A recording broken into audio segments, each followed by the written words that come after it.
Welcome wrestling enthusiasts and aficionados to an exhilarating ride through the all-elite wrestling iceberg. From backstage whispers to fan-fueled mysteries, we're peeling back the layers to expose the untold stories, controversies, and hidden gems that make AEW one of the hottest promotions around. Whether you're a die-hard fan or just tuning in, get ready for a roller coaster of revelations.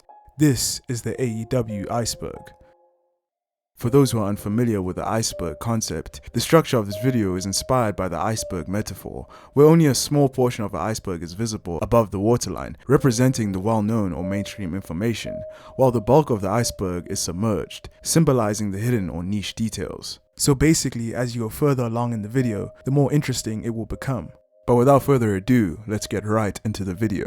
We're moving down a tier into the 4th tier. With our first entry in the 4th tier, the Thunder Rosa and Britt Baker beef. Thunder Rosa and Britt Baker have had some of the greatest women's matches in AEW, but in real life they hate each other. When Rosa was women's champion and got seriously injured, Baker would criticize the legitimacy of her injury and was pushing hard for her to get stripped of her title. Baker had been very publicly critical of Rosa and would reportedly regularly talk trash about her backstage. Their beef continues to this day. And up next we have the Lost Blood and Guts match. This is referring to the cancelled inaugural Blood and Guts match between the Inner Circle and the Elite. The match was first announced on March 8, 2020, and it was supposed to take place on the March 25th edition of AEW Dynamite at the Prudential Center in Newark, New Jersey. However, just a week after the match was announced, gatherings would be postponed and cancelled due to the pandemic becoming widespread, leaving AEW events to have no fans in the venue. Because of all of this, the planned Blood and Guts match was scrapped.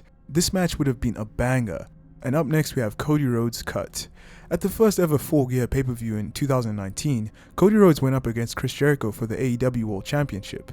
During the match, Cody would go for a dive, but Jericho moved out the way and Cody landed face first on the steel ramp. He was busted right open and there was instant concern that he may have a concussion. This was extremely dangerous and Cody was very lucky that he came out of the match with just a massive gash on his forehead rather than any permanent damage. Sticking with Cody Rhodes, up next we have him leaving AEW. Cody Rhodes was an integral part of AEW's formation, and once upon a time, it was impossible to root against him. He seemed like he burned all bridges with WWE and was an AEW lifer. But towards the end of 2021 and early 2022, Cody was getting booed despite being a babyface and was slipping down the card. He was also losing backstage power. Because of all of this, he let his contract expire and was working on a handshake deal with AEW.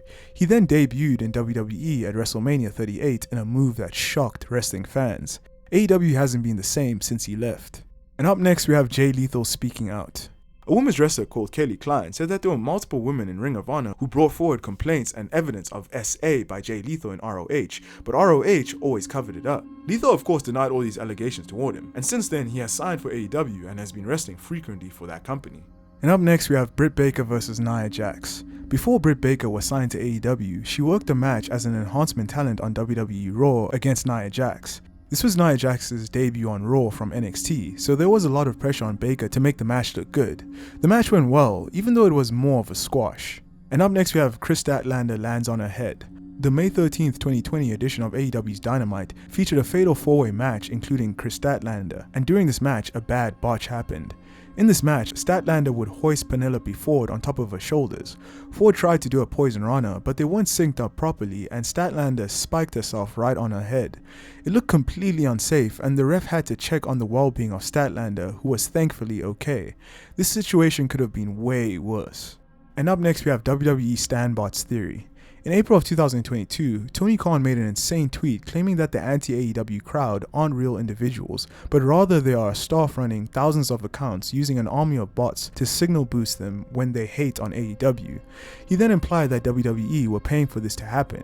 This got a huge reaction from wrestling fans on Twitter. And up next we have Jonathan Gresham quits. One of the best technical wrestlers in the world, Jonathan Gresham, seemed primed for a big run in AEW and the newly purchased Ring of Honor. However, he lost his Ring of Honor World title against Claudio Castagnoli at Death Before Dishonor in 2022. Claudio's win was overshadowed by the news that Gresham cussed out Tony Khan backstage over the booking of his character. Gresham referenced his high standing in the PWI rankings and he then quit that night and has not been seen in AEW or Ring of Honor since. And up next we have Shaq in AEW. From her first day in AEW, Jade Cargill was presented as a star. She had her first match in the promotion in a mixed tag team match alongside basketball legend Shaquille O'Neal versus Cody Rhodes and Red Velvet. The match went better than many expected, with Shaq having an impressive showing.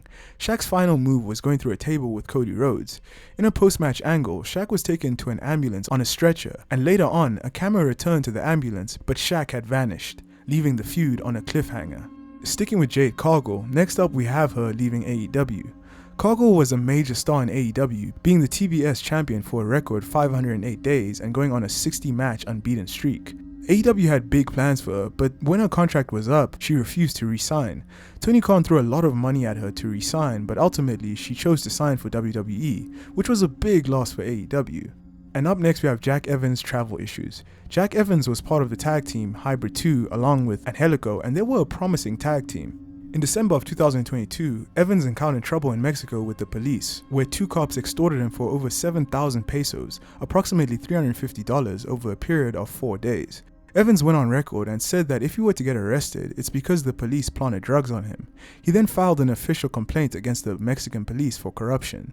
This whole incident left him off AEW TV for about a month, but he has since been released from AEW. And up next we have Harold from Anger Management. During the WWE segments where Kane and Daniel Bryan were taking anger management classes, Harold was a key figure. Harold was played by former TNT champion Scorpio Sky, who was 29 years old at the time. And up next we have the War of Khans. In 2021, reports emerged that WWE's Nick Khan was in talks to form a working relationship between WWE and New Japan Pro Wrestling. This would have of course been a threat to AEW's working relationship with New Japan, so Tony Khan responded to this by poking fun at these rumors and referred to Vince McMahon as a con man from Connecticut. He also said that there's only room for one Khan in the wrestling business and that it was him.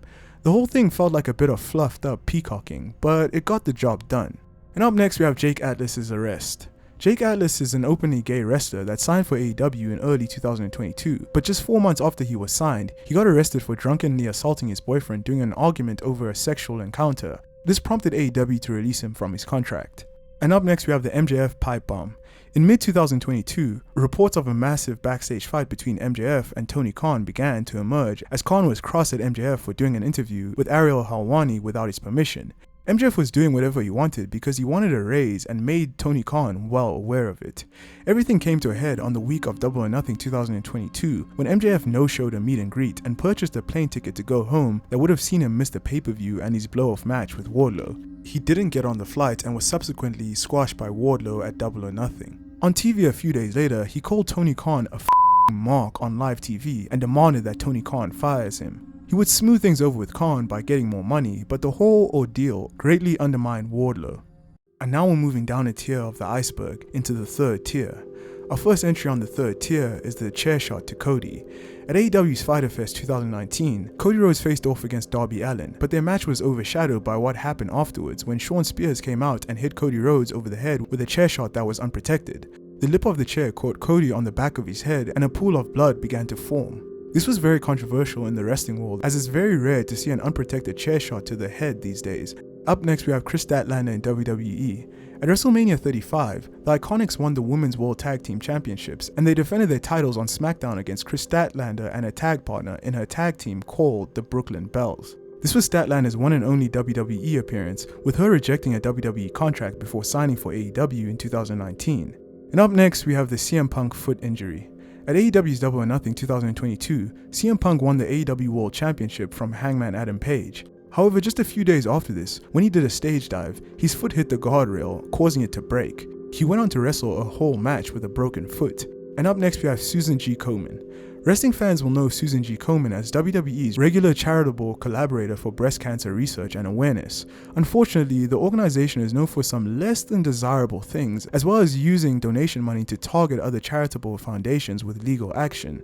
AEW fans did not react well when AEW announced their partnership with the charity in 2021, nor did CM Punk. AEW was quick to sever ties with Susan G. Komen before partnering with another breast cancer research foundation. And up next we have Kelsey Heather. Independent wrestler Kelsey Heather became the first wrestler to appear on both WWE and AEW on the same night. She appeared on Monday Night Raw as one of Bobby Lashley's ladies, and she appeared on AEW Dark Elevation in a losing effort against Layla Hirsch. She's basically this generation's Rick Rude. And up next we have the Nick Jackson table spot. At AEW's All Out 2019, the Young Bucks faced off against the Lucha Brothers in an Escalera de la Muerte match. Pardon my pronunciation. During this match, Nick Jackson took a nasty spill through some tables. He was pushed off the ladder and appeared to catch his legs on the top rope before spilling through the tables below. This bump looked very scary, but luckily Nick Jackson was alright. And up next, we have AEW saving WWE from a lawsuit. MLW filed a lawsuit against WWE, citing that they got their Tubi deal cancelled because of WWE being on Fox and Fox owning Tubi, as well as ongoing attempts to undermine competition in and monopolize the professional wrestling market by interfering with MLW's contracts and business prospects. WWE would file a motion to dismiss trial, referencing that AEW's success meant that there isn't a monopoly in wrestling. WWE lawyers mentioned that AEW is almost as big as WWE. This means that AEW's success saved WWE from a lawsuit. And next up, we have Sloppy Shop. At AEW's Fyter Fest 2020, Taz cut a promo taking a shot at WWE's alleged internal procedures regarding the pandemic. Specifically, Taz called out WWE for running a sloppy shop with regards to the internal testing of superstars and employees. This was in direct contrast to AEW's own procedures, which largely focused on performer safety, including rescheduling matches and shifting cards around at the last second so that nobody gets sick. And up next, we have Thunder Rosa sandbagging. On the 13 June 2022 edition of AEW's Dynamite, Thunder Rosa and Marina Shafir faced off against one another, but their match was remembered for all the wrong reasons. During this match, Thunder Rosa sandbagged Shafir and was uncooperative with her, leading to the match looking very unprofessional. Several AEW women's wrestlers were quick to like tweets chastising Thunder Rosa about this incident, thus adding more fuel to the fire. Rosa didn't shy away from the negative reaction, and she even came out wearing a t-shirt that said sandbagging. And up next, we have Red Velvet botches. If Kenny Omega is the best bout machine, then Red Velvet is the best botch machine. Whether it be from a standing moonsault or from doing high-risk maneuvers, Red Velvet is constantly having really bad botches, and she has earned herself a reputation for being the botch master in AEW. And next up, we have unreleased shows. AEW has some unreleased media, such as their first house show, The House Always Wins, that took place in April of 2021. There is also another piece of unreleased media that AEW has, and it is media from the second Jericho Cruise. While clips from fans exist online, no official footage of these shows in their entirety has been released. And up next, we have a fan trying to jump into the ring. In July of 2021, Chris Jericho and MJF were scheduled to have a segment on AEW Dynamite where they discussed the stipulations for their next encounter. Right at the climax of Chris Jericho's entrance, before he entered the ring, a fan tried to get in the ring but was grabbed by security. Jericho took the opportunity to throw a punch at the fan and push him away. And up next, we have Cash Wheeler arrest. In August of 2023, Cash Wheeler, formerly known as Dash Wilder in WWE, was one half of the AEW World Tag Team Champions. Just weeks before his big match at AEW All in London, he was arrested and booked into an Orange County jail for aggravated assault with a firearm. According to police reports, this was a road rage incident where Wheeler allegedly flashed a gun at the alleged victim. This put his match at AEW All in London in front of 70,000 plus fans in doubt, but luckily everything was sorted in time and he was able to travel to the UK to perform at All In. And up next, we have contract tampering. In 2022, Tony Khan accused WWE of a couple of instances of contract tampering. WWE contacted William Regal trying to get him back to WWE, which was successful. WWE also allegedly contacted Swerve Strickland with the idea of bringing him back with the rest of Hit Row, but he referred them to his lawyer. This all happened when Tony Khan's mom was in the hospital, so he took it personally. And up next, we have Excalibur vs Jimmy Havoc. Following an AEW show in 2019, the Locker Room went to a seafood restaurant to celebrate Tony Schiavone's birthday. At this restaurant, a drunken Jimmy Havoc got into a brawl with AEW commentator Excalibur, where he would throw a punch at Excalibur only to miss him, and Excalibur put him into a chokehold. Havoc was escorted out of the building, and Excalibur went outside to talk everything out. However, Havoc was still upset and threw his cell phone at Excalibur. And now we're moving down a tier into the second tier. Our first entry into the second tier is Big Swole vs Tony Khan. Women's wrestler Big Swole had a lot to say about AEW when her contract wasn't extended in 2021, citing a lack of structure and diversity in AEW. Tony Khan responded to these comments by saying that he let Swole's contract expire because he felt like her wrestling wasn't good enough. This is a fine opinion for a promoter to have about their talent, but the need to broadcast that opinion when a talent is already on their way out the door was received poorly by fans. And up next, we have CM Punk returning before his return. Before CM Punk made his return to professional wrestling and AEW in 2021, he made 2 appearances at indie shows. His first sighting was at a 2015 freelance show where Punk was draped in a cloak and tossed around salt before a match that he didn't wrestle in. His second appearance on the indies was at a 2019 MKE show where he helped Ace Steel in a match by performing his go-to-sleep finisher on Ace's opponent. And next up we have Willow Nightingale botched powerbomb. On one of the first episodes of Dynamite in 2023, the team of Ruby Soho and Willow Nightingale took on Anna Jay and Tay Conti. During this match, Anna Jay and Willow Nightingale battled on the stage ramp, with Willow looking to powerbomb Anna off the stage onto a table. As Willow performed the move, she completely missed the table, slamming Anna Jay back first onto the hard floor below. Luckily, Anna Jay walked away with no significant injuries, but it could have been way worse. And next up we have Chris Jericho on the Broken Skull Sessions. When Chris Jericho appeared on Stone Cold Steve Austin's Broken Skull Sessions, it caused a stir throughout the wrestling community because an AEW contracted wrestler was on a WWE show. Tony Khan gave Jericho permission to do this interview, and many felt that this interview was agreed to by Vince McMahon because Vince doesn't see AEW as a threat to WWE. Nonetheless, it was a very cool moment. And up next we have Jim Ross's mistakes. Good old JR is well established as being one of the greatest wrestling commentators of all time, but even JR has his number of off days. He's made a number of botched calls as an AEW commentator. Most of these have involved accidentally name-dropping his former employers, WWE. To the WWE Champion, Kenny Omega. I'm seeing a live WWE Dynamite. JR often apologizes for his mistakes, and thankfully most fans as well as AEW talent see the funny side of JR's audible botches. And next up we have Ivelisse No Cells. During Ivelisse's time in AEW, she got on the bad side of many people in the locker room, with some of the heat stemming from the match that she had with Thunder Rosa in 2020. During this match, Ivelisse wasn't happy that Rosa was leading the match and shoot strikes were thrown. You might not notice the violence if you're not paying attention, but it's impossible to miss the most unprofessional part of the match, where Thunder Rosa snapmares Ivelisse onto the mat, and she responds by wiping her hair from her face and waiting to be put in a full Nelson with about as much energy as a tranquilized sloth. This display of unprofessionalism played a large role in Ivelisse's exit from AEW. And up next we have Christopher Daniels' botched blade job.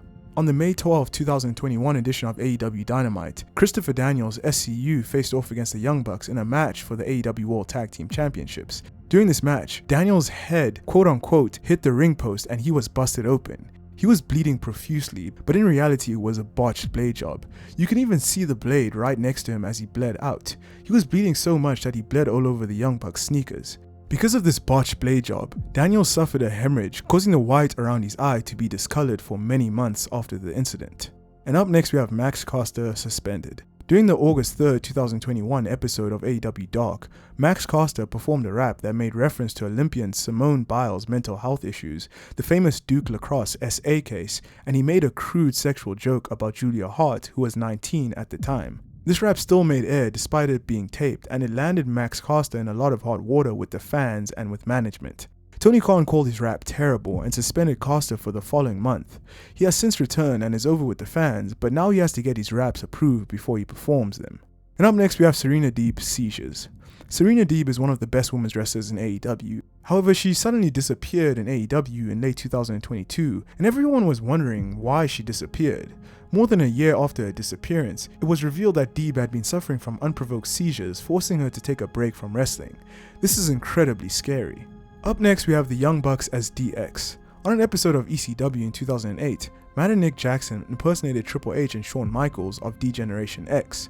Matt portrayed Triple H and Nick portrayed Michaels. They came out to the DX theme, posed as them, did their catchphrases, and then got beat up by The Miz and John Morrison. This one is interesting because Triple H didn't realize what he had under his nose at the time. Two future wrestling titans who would spearhead a revolution in wrestling. And up next we have Jimmy Havoc speaking out. AEW wrestler Jimmy Havoc was accused of some pretty heinous things during the speaking out movement in 2020. His ex-girlfriend accused him of mentally and verbally abusing her over the years, even claiming that he would threaten to take his own life or engage in self-harm actions if she tried to leave him. She also said that he was a raging alcoholic. She also shared an accusation by an anonymous woman who said that she had been raped by Havoc. AEW announced shortly after this that they were sending Havoc to rehab to overcome the mental health and substance abuse challenges in his life. After he got out of rehab, he was released from AEW and now has retired permanently from professional wrestling. He has since been pictured in his new job as a delivery driver in the UK. And up next we have Cash Wheeler injury. At AEW's Fight for the Fallen in 2021, FTR faced off against Santana and Ortiz. During the match, Wheeler got his arm caught up on the turnbuckle in a freaky looking accident. This made a deep cut on his arm, and after noticing what happened, the other men went straight to the finish so that Wheeler could be taken to the back for medical attention. A few weeks after this incident, Cash Wheeler posted some gruesome images of his arm on Twitter and stated that he dealt with loss of grip strength and loss of feeling in his arm. And up next we have the Jeff Hardy arrest. Jeff Hardy signed to AEW in 2022, and his AEW run was barely off the ground when he was arrested again for drunk driving. Hardy blew a blood alcohol level of 0.291, which is way above Florida's legal limit, which is 0.08. He was taken off TV and suspended by AEW and sent to get substance abuse treatment.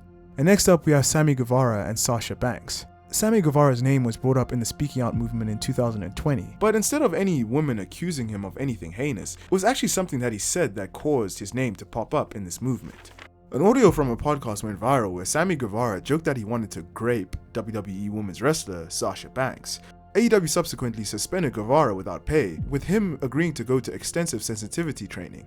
It was also announced that Guevara's salary would be donated to the Women's Charity Center of Jacksonville, Florida. Later that day, Banks stated that she and Guevara had been in contact with each other and that he had apologized to her, and that they had engaged in an open discussion to help him understand the severity of his comments. He completed his training and returned eventually. And now we're moving down into the deepest part of the iceberg, Tier 1. The first incident on Tier 1 is Marty Scurll speaking out. He was a significant figure because he was a big part of the elite. He was accused of taking advantage of a 16-year-old girl who was drunk.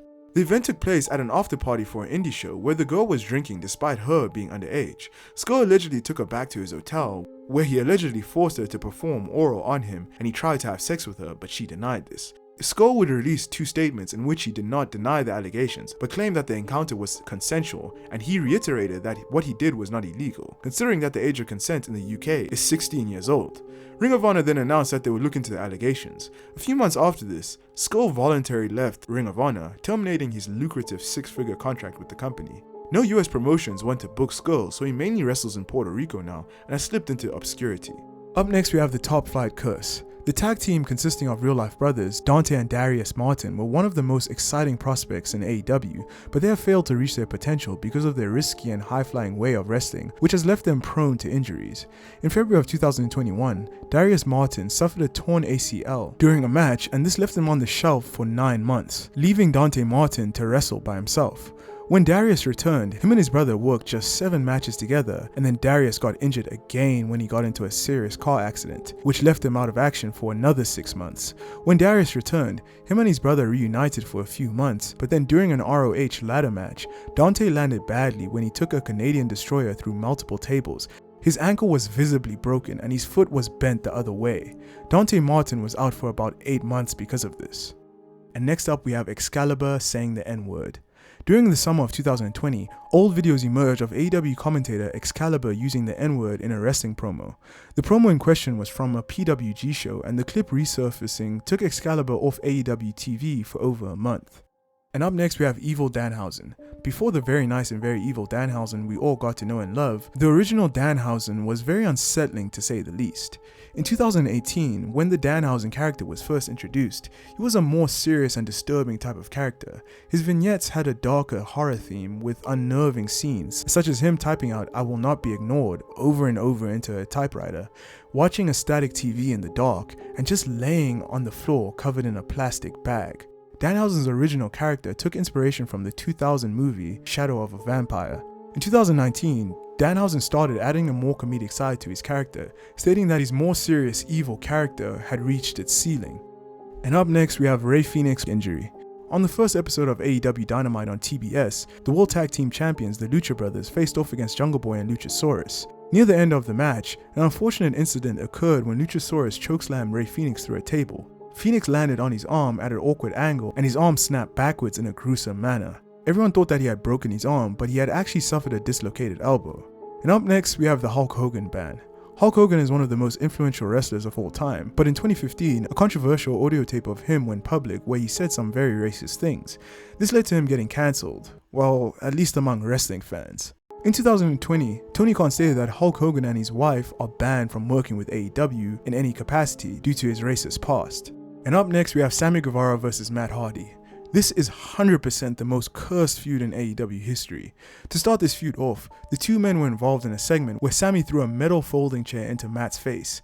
This was not those gimmicked wrestling chairs, it was a heavy chair with thick metal on its frame. The chair flew straight into Hardy's face and it busted him open quite badly and it left a visible dent on his head. Hardy promised Guevara a receipt, and in the first match he did just that when he busted Sammy open the hard way. This wasn't even the worst part of their feud, as it came in their second match at AEW's All Out 2020 in a Broken Rules match. The match was well known for Hardy falling off a scissor lift in a highly dangerous spot, which was supposed to be made safe by Hardy landing through tables to cushion his fall. Hardy's head, however, bounced off the concrete floor and he was instantly knocked out. It was clear that Hardy was dazed as he struggled to get onto his feet. The match was then called off temporarily so that he could be attended to by AEW's medical team. Even though Hardy was clearly concussed, doctors somehow cleared him and the match continued. Then we had a recently knocked out and clearly disoriented Matt Hardy climbing a high scaffold in order to throw Sammy Guevara off. This was nail-biting to say the least, and in a bad way. Fans online heavily criticized why they allowed the match to go on for as long as it did, considering Matt Hardy was basically knocked out on his feet.